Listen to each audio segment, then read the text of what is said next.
Mafia से माननीय बने अतीक अहमद की बसपा सुप्रीमो मायावती से कभी भी नहीं बनी। इसके पीछे कई वजह थी। दो बड़ी वजह आज हम आपको इस वीडियो में बताने जा रहे हैं।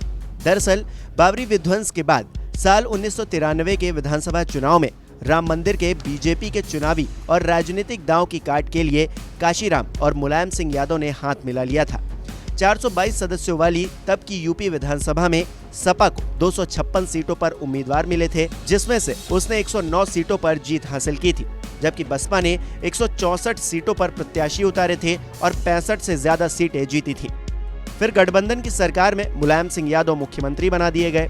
1993 के उस चुनाव में अतीक अहमद ने भी इलाहाबाद पश्चिमी सीट से निर्दलीय प्रत्याशी के तौर पर जीत दर्ज की थी और मुलायम सिंह यादव के साथ अपनी नजदीकियां बढ़ा रहा था।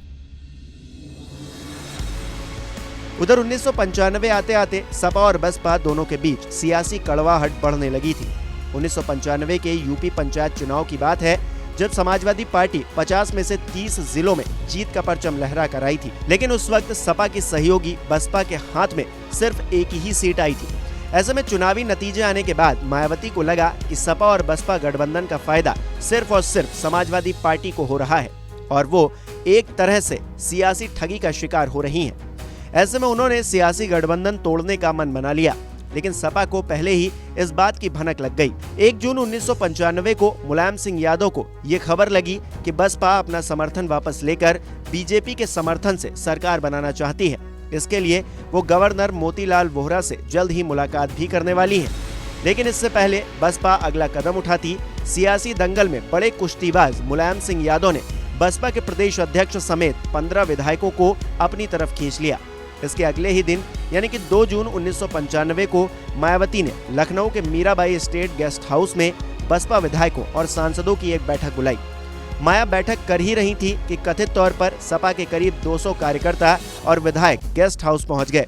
कहा जाता है कि उस वक्त वहां जमकर हंगामा हुआ और मायावती को जमकर गालियां पड़ी, यहां तक कि उनकी जान पर भी बनाई। बसपा के कई विधायकों के साथ मारपीट भी हुई, लेकिन मायावती ने किसी तरह अपने आप को बचाते हुए एक कमरे में बंद कर लिया। आगे चलकर यूपी की सियासत में यही गेस्ट हाउस कांड सबसे ज्यादा फेमस हुआ। अतीक अहमद पर इस कांड में सपा विधायकों के साथ होने का आरोप लगता है। लोग कहते हैं कि सपा के इशारे पर ही अतीक अहमद ने गेस्ट हाउस कांड में अपनी भूमिका निभाई। यही वजह रही कि मायावती ने हमेशा अतीक से दूरियां बनाए रखी और कभी भी अपने पास भटकने नहीं दिया। फिर जब 2007 में वो बहुमत के साथ मुख्यमंत्री बनी तो अपनी ही पार्टी के निर्वाचित विधायक राजू पाल की हत्या मामले में अतीक अहमद पर कानूनी शिकंजा कसवाया, जिसके बाद अतीक अहमद को सरेंडर करना पड़ा। लेकिन कहा जाता है कि सियासत में कुछ भी संभव है। इसकी मिसाल तब देखने को मिली जब मायावती सत्ता से बेदखल हो गई और अतीक से माया की नाराजगी कुछ ऐसे कम हुई कि उसके परिवार का उन्होंने अपनी पार्टी में वेलकम कर लिया।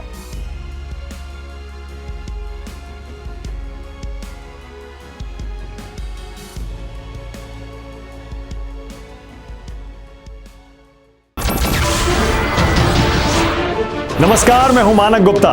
अगर आपको हमारा ये वीडियो पसंद आया हो तो इसे लाइक और शेयर जरूर करें और हाँ, हमें सब्सक्राइब और फॉलो करना ना भूलें ताकि आप देश और दुनिया की कोई खबर मिस ना करें।